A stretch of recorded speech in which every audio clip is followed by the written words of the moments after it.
ఇదే భవలి రివర్ దాటుకొని ఇప్పుడు మనం అక్కరే కొట్టూరుకి వెళ్దాం పదండి. ఇదే అక్కరే కొట్టియూరు, దక్షుడు యజ్ఞం చేసిన స్థలం, సతీదేవి దహనమైన స్థలం.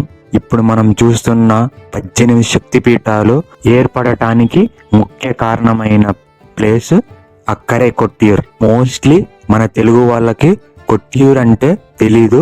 ఇప్పుడు నా వీడియో ద్వారా తెలుసుకొనైనా నెక్స్ట్ ఇయర్ ప్లాన్ చేయండి. ఓన్లీ 28 days మాత్రమే ఓపెన్ చేస్తారు కొట్టియూరు టెంపుల్ ని. అది మే ఎండింగ్ జూన్ వరకు ఉంటది. పరమశివుడు కేవలం 28 రోజులు అంటే వైశాఖ మహోత్సవం అప్పుడు మాత్రమే ఇక్కడ పూజలు అందుకుంటాడు. తర్వాత ఇక్కడే కొట్టియూరులో పూజలు అందుకుంటాడు. కేవలం 28 days మాత్రమే ఈ గుడిసెలు అన్నీ ఉంటాయి.